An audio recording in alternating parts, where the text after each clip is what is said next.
Ochratoxin has been described as toxic to the immune system, developing fetus, kidneys, and nervous system, as well as being carcinogenic.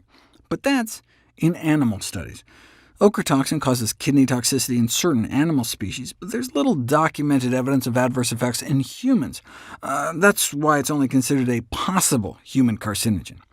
Big Ag assures that current ochratoxin levels are safe, even among those who eat a lot of contaminated foods.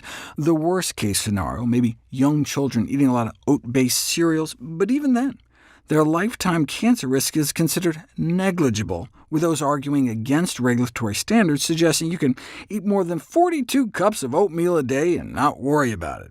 Where do they get these kinds of estimates? They determine the so-called benchmark dose in animals, the dose of the toxin that gives a 10% increase in pathology, and then because you want to err on the side of caution, you divide that dose by 500 as a kind of safety fudge factor to develop the tolerable daily intake. For cancer risk, you can find the tumor dose, the dose that increases tumor incidence in lab animals by 5%, and extrapolate down to the negligible cancer risk intake, effectively incorporating a 5,000-fold safety factor. Seems kind of arbitrary, right? But what else are you going to do? I mean, you can't just intentionally feed people the stuff and see what happens, though, hey, look, people eat it all the time. Can't we just follow people and their diets out over time and see if people who eat more whole grains like oats, for example, are more likely to have cancer or live shorter lives? What is the association between whole grain intake and all-cause, cardiovascular, and cancer mortality? Every additional ounce of whole grains a day is associated not only with a lower risk for cancer, but also a lower risk of dying from all causes put together.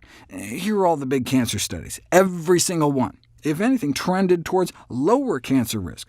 Bottom line is that you don't find adverse effects confirmed in these population studies. This is not to say ochratoxin is necessarily harmless, but any such risk it does pose doesn't outweigh the known benefits of whole grain consumption. And in fact, healthy constituents of the whole grains themselves, like the antioxidants, may directly reduce the impacts of mycotoxins by protecting cells from damage, so eating lots of fruits and vegetables may also help.